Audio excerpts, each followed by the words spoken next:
Hello friends, स्वागत है आप सभी का आज के इस नए वीडियो पे। आज की इस वीडियो में पढ़ेंगे हम लोग मोस्ट इंपॉर्टेंट और सिलेक्टेड ऑब्जेक्टिव क्वेश्चन और ऑब्जेक्टिव क्वेश्चन के साथ फ्रेंड्स ऑप्शंस को रिलेट करके इंपॉर्टेंट पॉइंट्स भी देखेंगे। तो फ्रेंड्स, आपको अगर हमारी प्रश्न की क्वालिटी और कंटेंट अगर पसंद आती है तो वीडियो को लाइक और शेयर अवश्य कीजिएगा। तो चलिए फ्रेंड्स, आज की क्लास को शुरू करते हैं। आज की क्लास में पहला सवाल है हमारा, भारतीय सेना के पहले जनरल कौन है जिनके कमांडर इन चीफ के पद ग्रहण दिवस को प्रतिवर्ष सेना दिवस के रूप में मनाया जाता है? इसका राइट आंसर हो जाएंगे जनरल के एम करियप्पा। जनरल के एम करियप्पा के पद ग्रहण दिवस को किस रूप में मनाया जाते हैं? तो सेना दिवस के रूप में मनाया जाता है। ध्यान रखना है फ्रेंड्स, इस दिवस के रूप में मनाया जाता है, सेना दिवस के रूप में मनाया जाता है। इंपॉर्टेंट पॉइंट्स देख लेते हैं।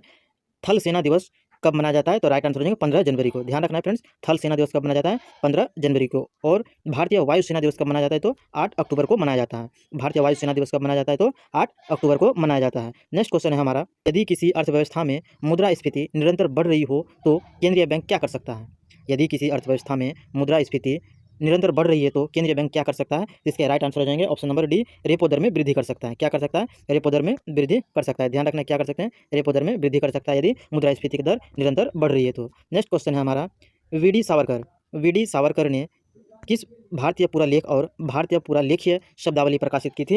यानी किस वर्ष प्रकाशित की थी? जिसके राइट आंसर हो जाएंगे ऑप्शन नंबर सी, 1965 से 1966 ईस्वी में। 1965 से 66 में डीवी सरकार यानी दिल्ली सरकार ने भारतीय पुरालेख और भारतीय पुरालेखीय शब्दावली प्रकाशित की थी। नेक्स्ट क्वेश्चन है हमारा, मर्दानी खेल जो भारत के प्रसिद्ध मार्शल आर्ट खेल का एक रूप है, निम्न में से किस भारतीय राज्य से संबंधित है? जिसका राइट आंसर हो जाएगा मर्दानी खेल महाराष्ट्र से संबंधित है। ध्यान रखना है, मर्दानी खेल जो मार्शल आर्ट है ये किस राज्य में प्रसिद्ध है? तो राइट आंसर हो जाएगा महाराष्ट्र में।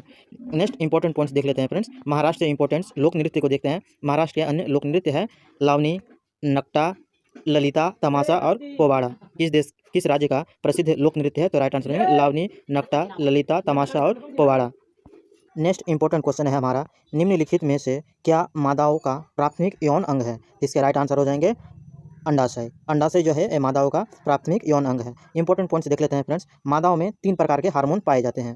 मादाओं में 3 प्रकार के हार्मोन पाए जाते हैं, जिनमें से एस्ट्रोजन, प्रोजेस्टेरोन और रिलैक्सिन। ध्यान रखना है, एस्ट्रोजन, प्रोजेस्टेरोन और रिलैक्सिन। मादाओं की सबसे बड़ी कोशिका फ्रेंड्स, मानव की सबसे बड़ी कोशिका जो है अंडाशय की होती है। मानव शरीर की सबसे बड़ी कोशिका क्या होती है फ्रेंड्स? अंडाशय होती है। ध्यान रखना है। नेक्स्ट क्वेश्चन है हमारा, निम्न किस नदी पर और किस राज्य में जायकावाड़ी बांध अवस्थित है? तो इसके राइट आंसर हो जाएंगे जायकावाड़ी और परियोजना किस राज्य में और किस नदी पर अवस्थित है? तो इसके राइट आंसर है गोदावरी नदी महाराष्ट्र में। गोदावरी नदी पर अवस्थित है और महाराष्ट्र राज्य में अवस्थित है। गोदावरी नदी से रिलेटेड इंपॉर्टेंट पॉइंट्स देख लेते हैं फ्रेंड्स। गोदावरी नदी का उद्गम स्थल त्र्यंबक की पहाड़ी है। गोदावरी नदी का उद्गम स्थल त्र्यंबक की पहाड़ी है। गोदावरी नदी का मोहना बंगाल की खाड़ी है। गोदावरी नदी का मोहना कहाँ है फ्रेंड्स? बंगाल की खाड़ी में। गोदावरी की सहायक नदी पेनगंगा, वेनगंगा, इंद्रावती, प्राणहिता और मंजीरा है। ध्यान रखना फ्रेंड्स, काफ़ी इंपॉर्टेंट सवाल है, कई सारे एग्जाम में पूछे जा चुके हैं कि गोदावरी की सहायक नदी क्या क्या है? तो पेनगंगा, वेनगंगा, इंद्रावती, प्राणहिता और मंजीरा। गोदावरी को वृद्ध गंगा या दक्षिण गंगा के नाम से भी जाना जाता है। काफ़ी इंपॉर्टेंट है फ्रेंड्स रेलवे की दृष्टि से कि गोदावरी नदी को किस नाम से जाना जाता है? तो वृद्ध गंगा या फिर दक्षिण गंगा के नाम से जाना जाता है। नेक्स्ट क्वेश्चन है हमारा, मर्चेंट डिस्काउंट दर का अर्थ क्या है? मर्चेंट डिस्काउंट दर का अर्थ क्या है? इसके राइट आंसर हो जाएंगे मर्चेंट डिस्काउंट दर का अर्थ है डेबिट कार्ड और क्रेडिट कार्ड द्वारा लेन देन पर भुगतान प्रसंस्करण सेवाओं के लिए व्यापारी से ली गई शुल्क दर है। डेबिट कार्ड और क्रेडिट कार्ड द्वारा लेन देन पर भुगतान प्रसंस्करण सेवाओं के लिए व्यापारी से ली गई शुल्क दर को क्या कहते हैं? मर्चेंट डिस्काउंट दर कहते हैं। नेक्स्ट क्वेश्चन है हमारा, भारतीय संविधान के अनुच्छेद के अंतर्गत सर्वोच्च न्यायालय ने इंटरनेट की पहुंच को मौलिक अधिकार घोषित किया है। किस अनुच्छेद के तहत? इसके राइट आंसर हो जाएंगे option number C. Option number C के तहत ये यानी आर्टिकल 19 के तहत भारतीय संविधान के अनुच्छेद 19 के अंतर्गत सर्वोच्च न्यायालय ने इंटरनेट की पहुंच को मौलिक अधिकार घोषित किया है। इंपॉर्टेंट पॉइंट देख लेते हैं फ्रेंड्स आर्टिकल 19 से। आर्टिकल 19 में बोलने की स्वतंत्रता का भी उल्लेख है। क्या है? आर्टिकल 19 में बोलने की स्वतंत्रता का भी उल्लेख है। उनके बाद अगर फ्रेंड्स मौलिक अधिकार की चर्चा अनुच्छेद 12 से 35 में है। ध्यान रखना है, मौलिक अधिकार की चर्चा अनुच्छेद 12 से 35 में है। मौलिक अधिकार का संयुक्त राज्य अमेरिका के संविधान से लिया गया है। ध्यान रखना फ्रेंड्स, मौलिक अधिकार को संयुक्त राज्य अमेरिका के संविधान से लिया गया है। नेक्स्ट क्वेश्चन है हमारा, एसडीजी इंडिया सूचकांक द्वारा विकसित किया गया, यानी कि एसडीजी इंडिया सूचकांक किसके द्वारा विकसित किया गया? तो नीति आयोग के द्वारा विकसित किया गया। काफ़ी इंपॉर्टेंट सवाल है फ्रेंड्स इकोनॉमिक्स से रिलेटेड। एसडीजी इंडिया सूचकांक किसके द्वारा विकसित किया गया? तो नीति आयोग के द्वारा विकसित किया गया। नीति आयोग से रिलेटेड इंपॉर्टेंट पॉइंट्स देख लेते हैं फ्रेंड्स, क्योंकि नीति आयोग काफ़ी इंपॉर्टेंट योजना है जो भारत सरकार की योजना है। नीति आयोग का गठन 1 जनवरी 2015 को गठित किया गया। नीति आयोग का गठन 1 जनवरी 2015 को गठन किया गया। नीति आयोग एक गैर संवैधानिक निकाय है। नीति आयोग क्या है? एक गैर संवैधानिक निकाय है। नीति आयोग के प्रथम उपाध्यक्ष अरविंद पनगड़िया बने थे। नीति आयोग के प्रथम उपाध्यक्ष कौन बने थे? अरविंद पनगड़िया बने थे। नीति आयोग के प्रथम सीईओ सिंधु श्री खुल्लर थे। नीति आयोग के प्रथम सीईओ कौन थे? सिंधु श्री खुल्लर। नेक्स्ट क्वेश्चन है हमारा, निम्न में से किस रोग के व्यक्ति एक दूसरे व्यक्ति में संक्रमित नहीं होता है? किस रोग के एक व्यक्ति से दूसरे व्यक्ति में संक्रमित नहीं होता है? तो इसका राइट आंसर हो जाएंगे ऑप्शन नंबर डी, सिरोसिस रोग। सिरोसिस रोग जो है फ्रेंड्स एक व्यक्ति से दूसरे व्यक्ति में संक्रमित नहीं होते हैं। बाकी जो है हेपेटाइटिस बी, सिफिलिस और एड्स बीमारी जो है एक दूसरे व्यक्ति में संक्रमित हो जाते हैं। इंपॉर्टेंट पॉइंट्स देख लेते हैं फ्रेंड्स। एड्स का full form acquired immuno deficiency syndrome है, ध्यान रखना है। एड्स का full form acquired immuno deficiency syndrome, काफी इंपॉर्टेंट प्रश्न है फ्रेंड्स। सिरोसिस से प्रभावित अंग लीवर है। सिरोसिस से प्रभावित अंग क्या है? लीवर है, ध्यान रखना है। सिरोसिस से प्रभावित अंग है हमारा लीवर। हेपेटाइटिस बी एक वायरस जनित रोग है, ध्यान रखना है फ्रेंड्स। हेपेटाइटिस बी जो है एक वायरस जनित रोग है। नेक्स्ट क्वेश्चन है हमारा फ्रेंड्स, आपको अगर हमारी प्रश्न की क्वालिटी और कंटेंट अगर पसंद आती है फ्रेंड्स तो वीडियो को लाइक और शेयर अवश्य कीजिएगा। और साथ ही फ्रेंड्स जो फ्रेंड्स इस यूट्यूब चैनल टेस्ट सीरीज में नए हैं तो यूट्यूब चैनल को सब्सक्राइब अवश्य कीजिएगा। और हाँ फ्रेंड्स, आप अगर इस क्लास की PDF प्राप्त करना चाहते हैं तो आप हमारे टेलीग्राम चैनल से जुड़कर इस क्लास की PDF प्राप्त कर सकते हैं। नेक्स्ट क्वेश्चन है हमारा, ज्वालामुखी विस्फोट में निम्न में से कौन सी गैस उद्गार सर्वाधिक मात्रा में दिखाई देता है? ज्वालामुखी विस्फोट में निम्न में से कौन सी गैस लगातार सर्वाधिक मात्रा में दिखाई देता है? इसके राइट आंसर हो जाएगा ऑप्शन नंबर सी, जलवाष्प। जलवाष्प की मात्रा जो है ज्वालामुखी विस्फोट के दौरान सर्वाधिक मात्रा में दिखाई देता है। इंपॉर्टेंट पॉइंट्स देख लेते हैं। भूमध्य सागर का प्रकाश स्तंभ स्ट्राम्बोली ज्वालामुखी को कहा जाता है, ध्यान रखना फ्रेंड्स। भूमध्य सागर का प्रकाश स्तंभ स्ट्राम्बोली ज्वालामुखी को कहा जाता है। स्ट्राम्बोली ज्वालामुखी लिपारी द्वीप पर अवस्थित है।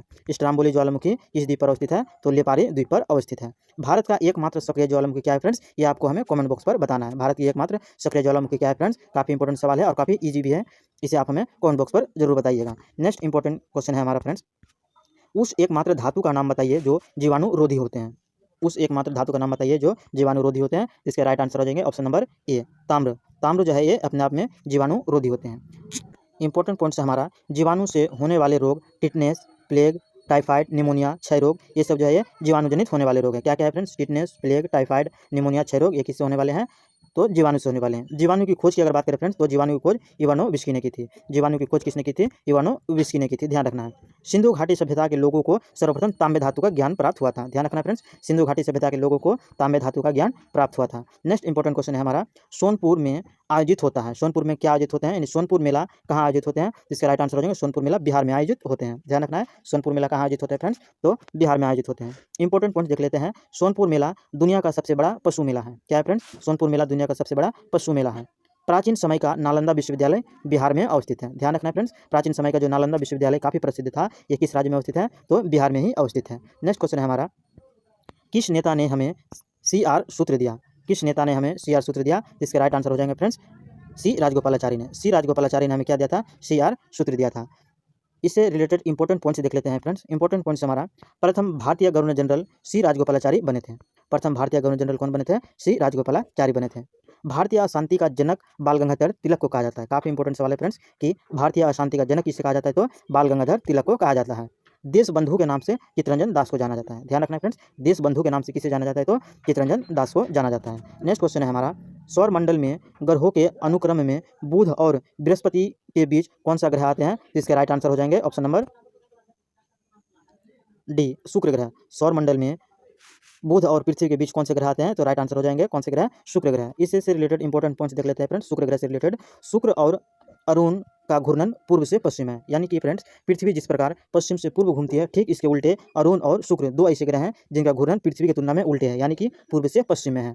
सौर मंडल का सबसे छोटा ग्रह बुध है, ध्यान रखना फ्रेंड्स। सौर मंडल का सबसे छोटा ग्रह क्या है? बुध है। लाल ग्रह के नाम से किसे जाना जाता है? तो मंगल को जाना जाता है, ध्यान रखना फ्रेंड्स। लाल ग्रह के नाम से किसे जाना जाता है? मंगल को जाना जाता है। नेक्स्ट क्वेश्चन है हमारा, विक्रम संवत कब प्रारंभ हुआ था? तो इसके राइट आंसर हो जाएंगे, विक्रम संवत की शुरुआत हुई थी 57 ईस्वी पूर्व में। विक्रम संवत की शुरुआत कब हुई थी? 57 ईस्वी पूर्व में। नेक्स्ट इंपॉर्टेंट पॉइंट है हमारा, भारत का राष्ट्रीय पंचांग विक्रम संवत है। भारत का राष्ट्रीय पंचांग क्या है फ्रेंड्स? विक्रम संवत है। भारत का राष्ट्रीय नारा क्या है? तो श्रमेव जयते हैं। भारत का राष्ट्रीय नारा क्या है फ्रेंड्स? श्रमेव जयते हैं। और भारत का राष्ट्रीय वाक्य क्या है? तो सत्यमेव जयते हैं। ध्यान रखना फ्रेंड्स, भारत का राष्ट्रीय वाक्य क्या है? तो सत्यमेव जयते हैं। नेक्स्ट क्वेश्चन है हमारा, पहले इलेक्ट्रॉन कोष जो नाभि के निकटतम होता है में कभी भी n इलेक्ट्रॉन से अधिक नहीं होते, जहां n किसके बराबर होगा? तो ऑप्शन नंबर हो जाएंगे बी के बराबर, यानी कि 2 के बराबर। यानी जो इलेक्ट्रॉनिक विन्यास करते हैं फ्रेंड्स 2, 8, 10, 12 इस तरह करके हम लोग जो इलेक्ट्रॉनिक विन्यास करते हैं, इनमें से प्रथम इलेक्ट्रॉन कोष में जो कितने नंबर होंगे? तो 2 होंगे। ध्यान रखना, इलेक्ट्रॉनिक की अधिकतम संख्या 2 से अधिक नहीं हो सकती। नेक्स्ट इंपॉर्टेंट पॉइंट्स देख लेते हैं फ्रेंड्स। इलेक्ट्रॉन की खोज जे थॉमसन ने की थी। इलेक्ट्रॉन की खोज किसने की थी फ्रेंड्स? जे थॉमसन ने की थी। प्रोटॉन की खोज किसने की थी? गोल्डस्टीन ने की थी। प्रोटॉन की खोज किसने की थी? गोल्डस्टीन ने की थी। नेक्स्ट है परमाणु सिद्धांत किसने दिया था फ्रेंड्स? तो जॉन डाल्टन वैज्ञानिक ने दिया था। परमाणु सिद्धांत किस वैज्ञानिक ने दिया था? जॉन डाल्टन ने दिया था। फ्रेंड्स ये जो 20 ऑब्जेक्टिव क्वेश्चन का सेट है, इस क्वेश्चन को सेट करने में फ्रेंड्स बहुत मेहनत आते हैं, साथ में कंटेंट जुगाड़ करने में भी फ्रेंड्स कई सारे बुक से कलेक्ट करना पड़ता है। तो फ्रेंड्स इस 20 क्वेश्चन का जो सेट है, इसमें हर चैप्टर से 1-2 सवाल करके जुगाड़ किया गया है। तो इसलिए फ्रेंड्स अगर आपको प्रश्न की क्वालिटी और कंटेंट अगर पसंद आती है फ्रेंड्स, तो वीडियो को लाइक और शेयर अवश्य कीजिएगा। साथ ही आप अगर हमारे यूट्यूब चैनल टेस्ट सीरीज में नए हैं, तो friends YouTube channel test series को सब्सक्राइब अवश्य कीजिएगा। नेक्स्ट क्वेश्चन है, अर्चना कामत किस खेल से जुड़ी हुई है? आप सब तो अवगत होंगे फ्रेंड्स कि खेल क्षेत्र से भी कई सवाल पूछे जाते हैं। अर्चना कामत किस खेल से जुड़े हुए हैं? तो इसके राइट आंसर हो जाएंगे अर्चना कामत टेबल टेनिस खेल से संबंधित है। ध्यान रखना है, अर्चना कामत किस खेल से संबंधित है? टेबल टेनिस से संबंधित है। नेक्स्ट इंपॉर्टेंट पॉइंट देख लेते हैं फ्रेंड्स, टेबल टेनिस किस देश का राष्ट्रीय खेल है? तो इसके राइट आंसर हो जाएंगे चीन देश का। टेबल टेनिस किस देश का राष्ट्रीय खेल है? तो चीन देश का राष्ट्रीय खेल है। ध्यान रखना है, किस देश का राष्ट्रीय खेल है? चीन देश का राष्ट्रीय खेल है। टेबल टेनिस में खिलाड़ियों की संख्या कितनी होती है फ्रेंड्स? तो 2 होती है। टेबल टेनिस में खिलाड़ियों की संख्या कितनी होती है? 2 होती है। बांग्लादेश का राष्ट्रीय खेल क्या है फ्रेंड्स? तो कबड्डी है। ध्यान रखना है, भारत जो है, भारत का पड़ोसी देश बांग्लादेश, बांग्लादेश का राष्ट्रीय खेल क्या है? तो कबड्डी है। नेक्स्ट क्वेश्चन है हमारा, सशस्त्र रामानुजन पुरस्कार किस क्षेत्र में योगदान के लिए दिया जाता है? तो राइट आंसर हो जाएंगे ऑप्शन नंबर ए, गणित के लिए क्षेत्र में दिया जाता है। रामानुजन पुरस्कार किस क्षेत्र में योगदान के लिए दिया जाता है? तो गणित के क्षेत्र में दिया जाता है। नेक्स्ट इंपॉर्टेंट पॉइंट देख लेते हैं फ्रेंड्स रामानुजन के बारे में। रामानुजन पुरस्कार की शुरुआत 2005 में हुई थी। ध्यान रखना है, रामानुजन पुरस्कार की शुरुआत कब हुई थी? 2005 में हुई थी। हाल ही में रामानुजन पुरस्कार प्रोफेसर नीना गुप्ता को दिया गया है। हाल ही में रामानुजन पुरस्कार किसे दिया गया है? तो प्रोफेसर नीना गुप्ता को दिया गया है।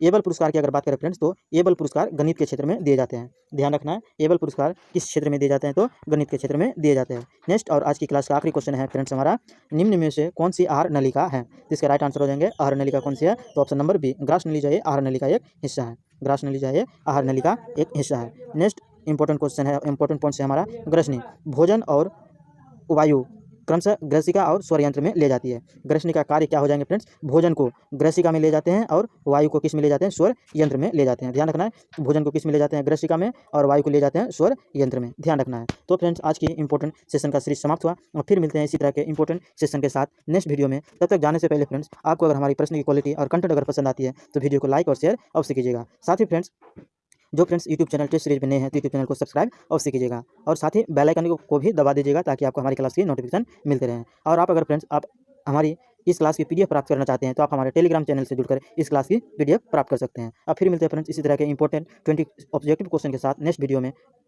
Thanks for watching.